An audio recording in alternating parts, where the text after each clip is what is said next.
Hey everyone, welcome to the channel. All things Middle-earth here with a video on whether or not you should be playing the Lord of the Rings The Rise to War. Whether you're a brand new player just thinking about checking this out or just started playing, or maybe you're a returning player who played on launch or over a year ago or whatever, and you want to know if the game is worth getting back into. I want to cover very quickly some mechanics about this game, free to play versus pay to win, the actual current state of the game, the time commitments needed, stuff like that. So stay tuned. I want to cover some of that in just 1 second.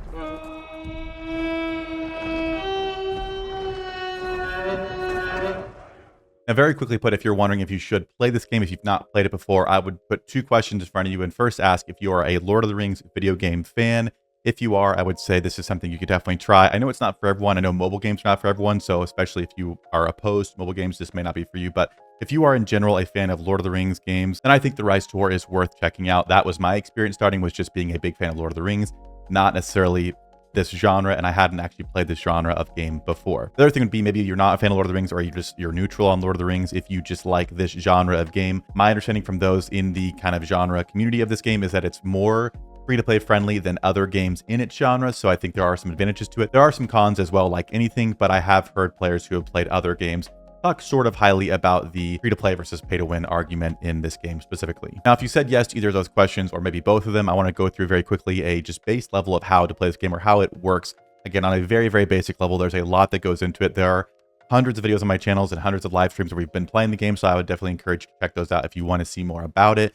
But in about 30 seconds, I wanted to go through and explain what you do kind of when you log into this game. So starting out, you operate from a settlement like this one you see here. You slowly upgrade it and buildings inside of it to unlock more units and more features that you can use in the game. You will then use commanders you unlock over time, equip them with gear, put skills on them, as well as troops to then march out and take tiles or fight armies. So in this case here, you can see I've got some different units on Gandalf the Grey. I've got some dwarven axe throwers and some different Gondorian troops, a foot troop and a mounted troop here. We have troops on Gandalf. If you click on your commanders page, you can see all the commanders you do have.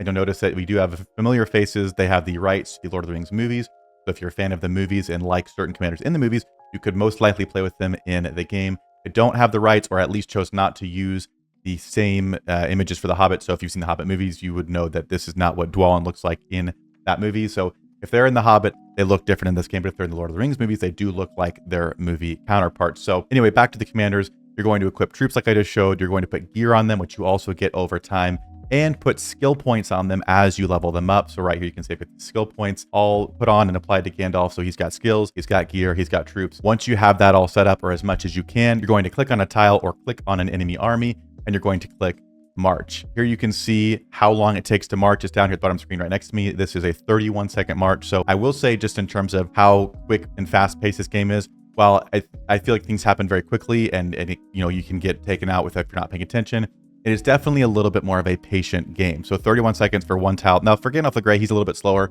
but 30 seconds for one tile. If you can imagine, if you're marching, somewhere over here, which is closer to like 10 tiles, if I were to move here, it's 7 minutes and 22 seconds. So it's not the type of thing you can just sit here and play. Depending on where you are, you kind of play throughout the day and move to correct positions to do things.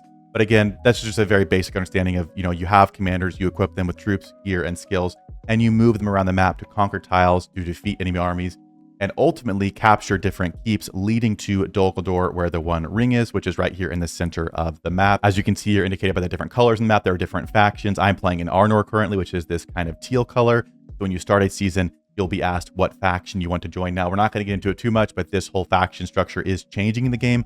But for right now, as of this video going out, this is how it looks when you go into a season. You join a faction and you kind of operate on a small scale with your own commanders, but you work within a fellowship that's within a faction to move and do things. It's very much a team game. So that's kind of a very, very quick explanation of, if you've not played the genre, at least what a quick snapshot looks like. Now, outside of season 1, there are different types of servers you can play.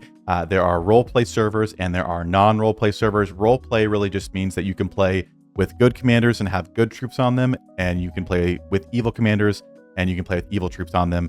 There's no mixing that together. So if you choose a good faction, in this case Arnor, which is roleplay, I can only play with good commanders and I can only put good troops on them. If I had chosen an evil faction, it'd be the same for the evil side. If you choose non-roleplay, though, you can start collecting both sides of commanders and have access to all the different troops in the game for some different combinations. There are pros and cons to both as well, I believe. But again, there are some options within the different seasons based on how you want to play. If you want to be really thematic and lore accurate, or if you want to kind of wonder what it would have been like to wander around with Gandalf the Grey and a bunch of trolls or whatever it is. So there are some options between roleplay and non-roleplay. Now, after your first 2 seasons, which seasons are about 2 months apiece, so you're going to be about 4 months of what I would kind of consider the tutorial period of this game, you're going to go to this lovely place here, which is Bag. And from here, it's like a registration room. So you go in and click the campaign button, and you can see all the different campaigns you have. So there are many different campaigns, most of which are very similar, excluding one, which is War of the Ring, which is kind of the one outlier in terms of you're not just going for the One Ring. There's a different mechanic at play. But most of them, you go in, the main objective is getting the ring. You're fighting other groups, other factions in some form.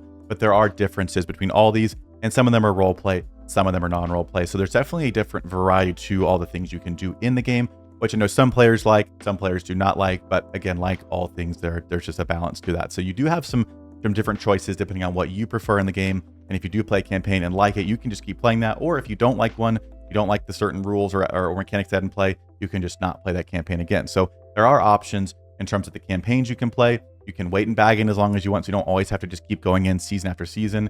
You can make sure it lines up well with your schedule, but you'll play those first 2 seasons, kind of get your feet wet, so to speak, and then go into here and choose which campaign you want to play in next. I mentioned it very briefly in the intro, but I would say this game is more free-to-play friendly than most games in its genre. Now, if you've only played this game, or maybe you just think all mobile games are horrible for pay to win versus free to play, and you may not be wrong, but I want to talk about a few things in this game specifically that make at least it somewhat relatively bearable for being a free to play player. The first thing are your resources. Resources pretty much allow you to build units and upgrade buildings, the main kind of functions in the game that allow you to keep playing the game.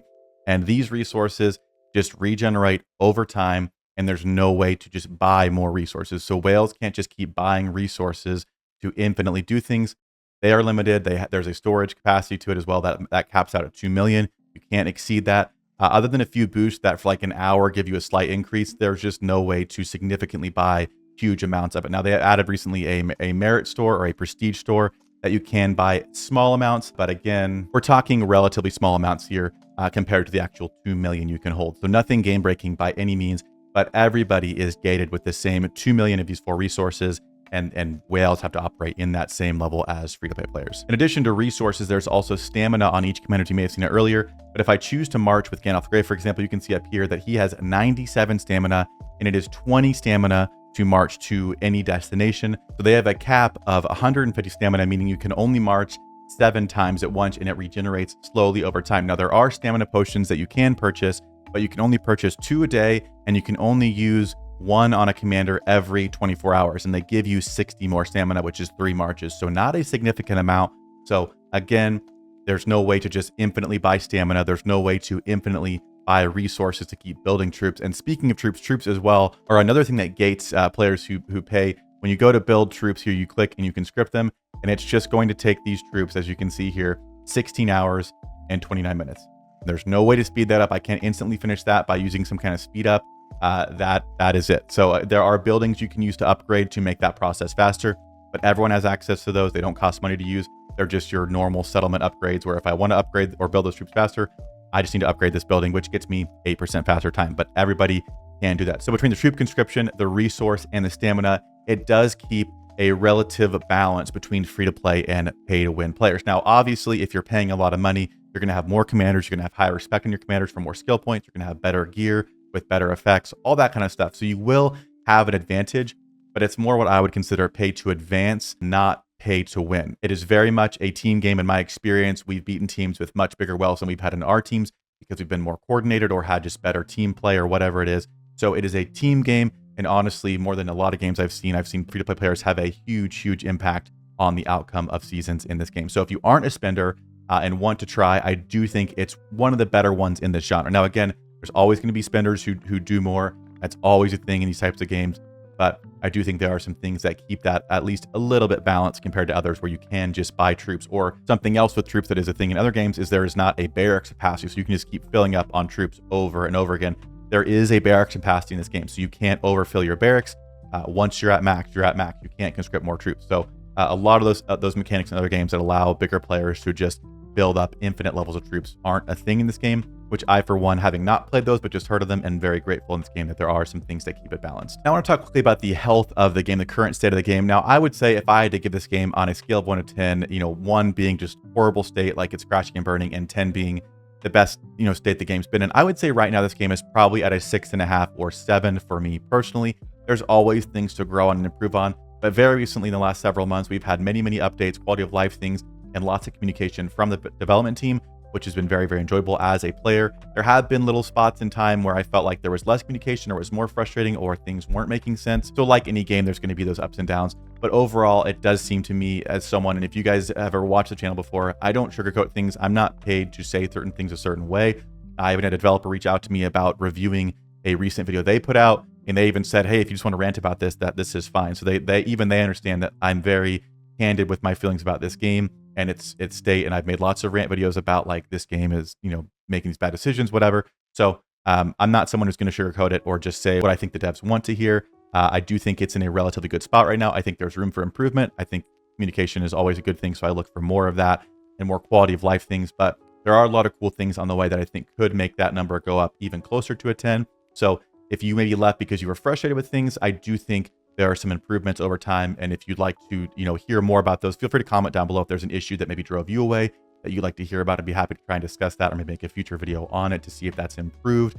But overall, I would say the state of the game is in a good place and trending upwards. And one of the last things I want to touch on before the end of this video, again, this is meant to be a quick summary if you're just wanting a overall recap of, you know, whether or not you should play this game or continue playing or come back to playing or whatever it is the time commitment needed for this game. Now, I kind of mentioned it before, talking about how it takes 7 minutes to march from where Gandalf is to over here. So I would just say this is a game for the most part that requires a pretty heavy time commitment. You don't have to be on 24/7, and because there are things like stamina and troops that are gated, you literally cannot play all the time.